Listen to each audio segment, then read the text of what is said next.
Hello, everyone, and welcome back to Beef Reacts. Today, we're checking out 3 disturbing, true birthday horror stories. Now, here's the thing. I've been trying to get myself into spooky season, and the easiest way to do that is get scared and listen to scary things. It's September. It's practically spooky. Spooky season starts October 15th. No cap, no kizzy, no clizzy at all. That being said, let's talk about why I'm a pussy. I am.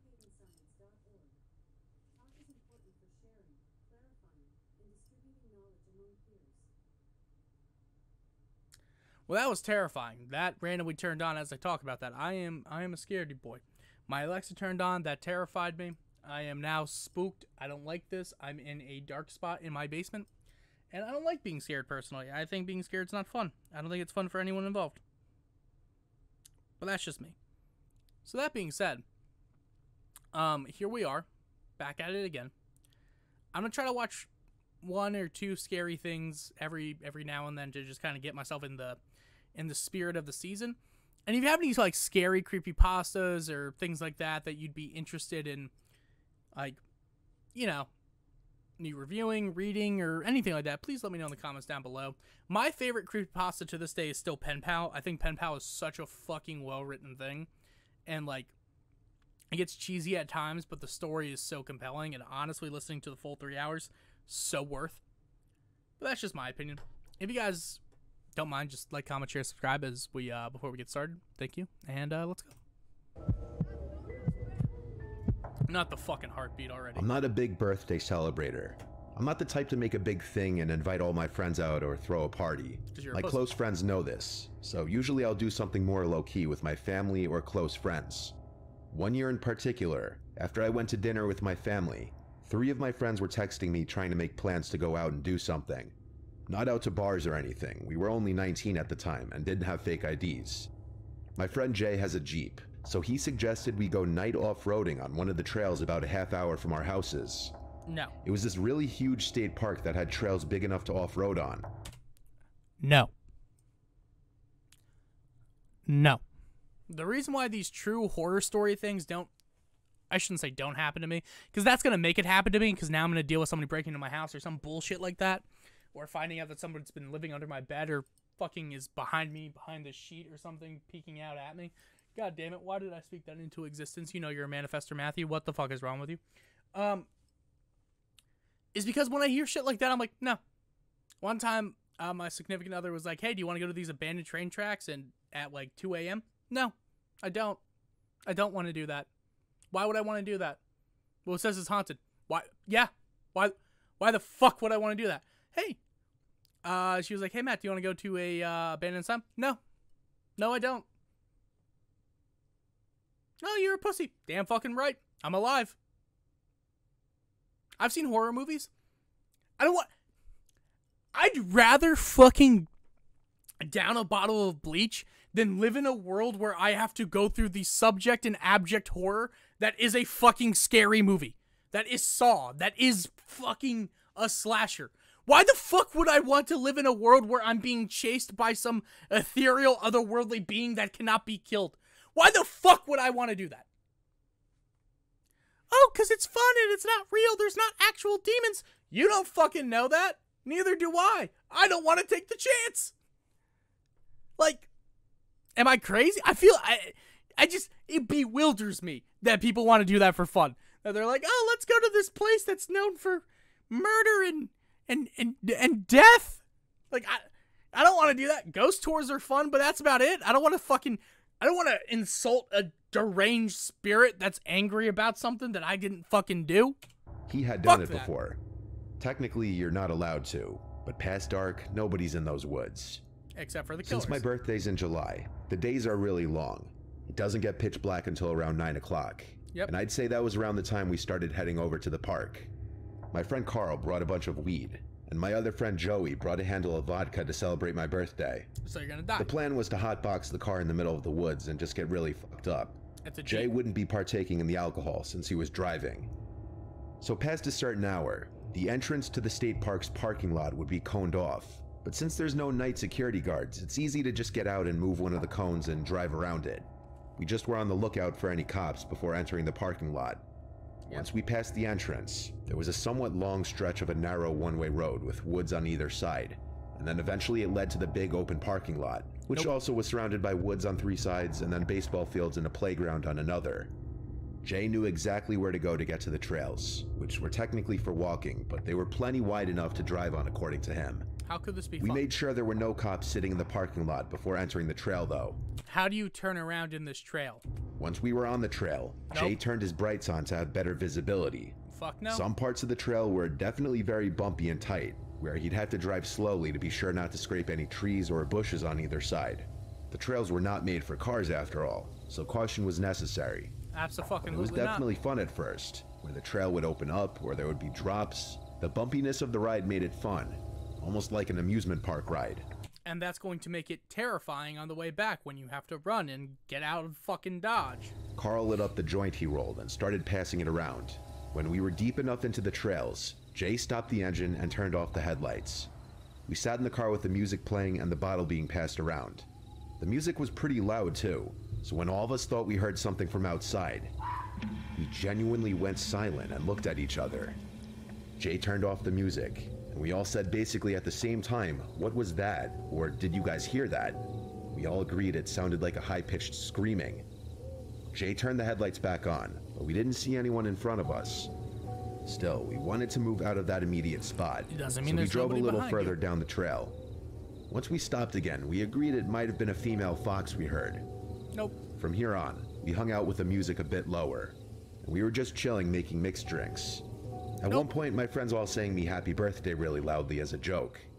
Eventually, I had to go pee, so I just got out of the car and took a few steps off the trail into the woods. No, hold that piss.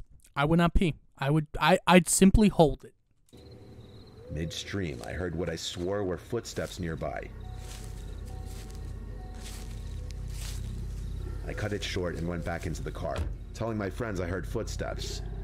Jay turned on his headlights again, and he and I being in the front seats were the first ones to scream when we saw somebody standing about 10 feet in front of the car on the side of the trail. Ram 'em. It was a woman with her hood up. We expected her to do something, but she just stood there. Jay rolled down his window and asked, "You all right?" The woman then backed slowly into the woods until she was out of sight. It was at this moment that Carl, in the back, somehow while zonked out of his mind, noticed something horrifying. Been there, but get the fuck out of Dodge. I still remember the moment he said, "Guys, we're surrounded." And all of us started looking around in the woods. And there had to be at least 3 other people dressed in sweaters with the hoods up on different sides of the car, all looking at the car though. Fuck Mind that. you, this was not a cold night, it was the middle of July. They were all standing right off the trail in the woods. Carl in the back seat screamed, causing us to turn around and see a man standing right outside the back windshield looking in. The red glow from the taillights created this creepy red glow in the guy's deadpan expression. I screamed, "Get us out of here, just go," and Jay listened.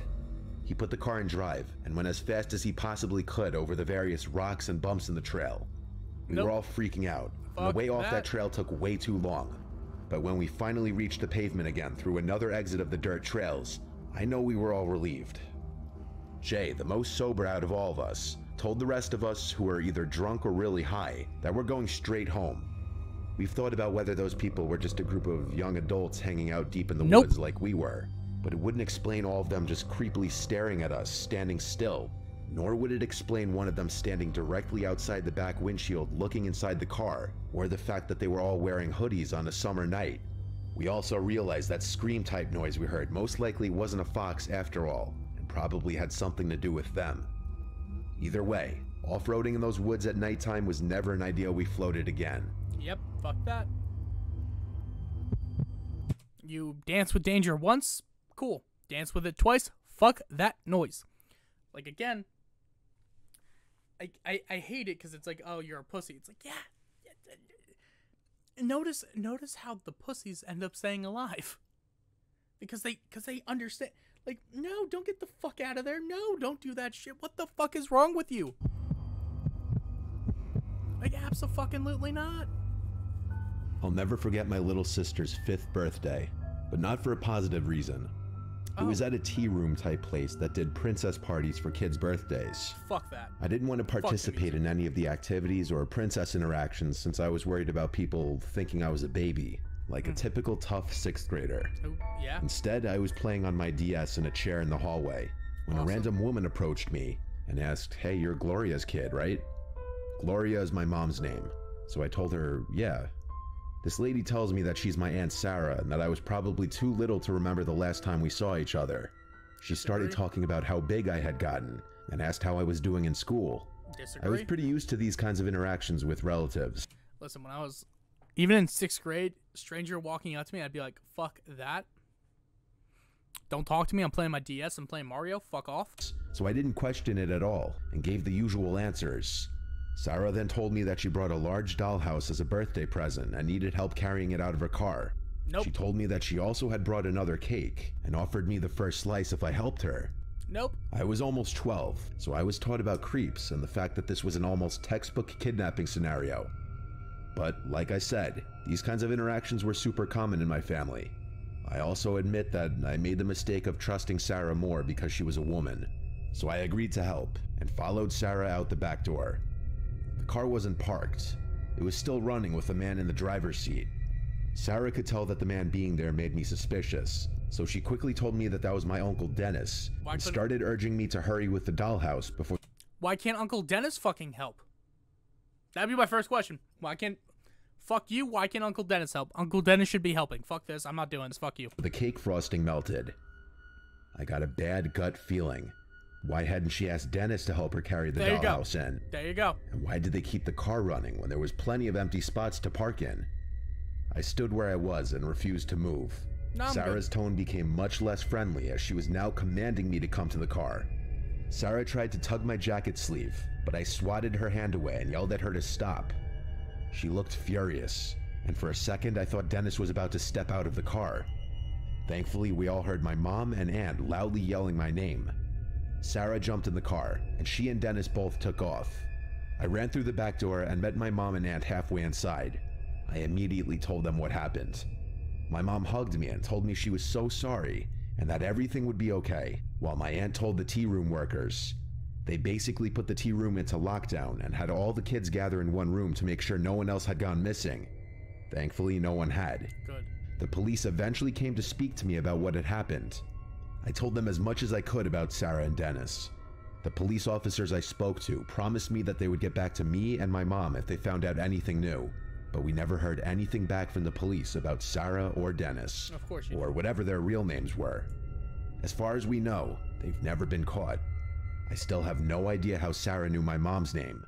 I just try to be grateful that I'm okay and avoid thinking about what would have happened to me if I hadn't listened to my gut and had followed Sarah to the trunk of her car. Listen, alright? Never, ever, ever, ever, ever, ever in a billion years fucking help strangers. Fuck that. No. Oh, what about kindness and goodwill? Nope. Death. Death. It's death. Or, if you do, gun in your fucking jacket pocket, pointed right at them the whole time. Finger off the trigger, of course.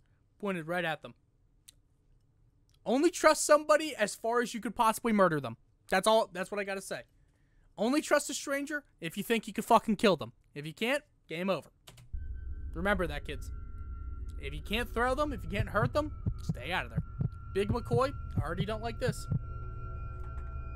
My uncle is really well off and has a really cool house on the water with a huge backyard and pool. Disagree. So for my 21st birthday, he let me use the backyard to throw a big party since he was out of town for the month anyway. Since it was my 21st and I wanted to go crazy, I invited all my friends and told them to invite all of their friends, just as long as they bring their own beer. The party started at 8. My uncle had a surround sound speaker system in the yard that was perfect for parties. I just plugged my burner phone in and put on a music mix that was good for parties. I told everyone that I invited to stay out of the house though unless they were going to the bathroom. It was strictly a backyard party. Respect. I quickly realized there were more people than I was anticipating. Almost all of my friends who I invited showed up, with extra people accompanying them. That's not cool. And then on top of that, people I didn't even recognize were walking in groups together through the gates. Also not cool. I had to assume everyone here was invited by people who I invited.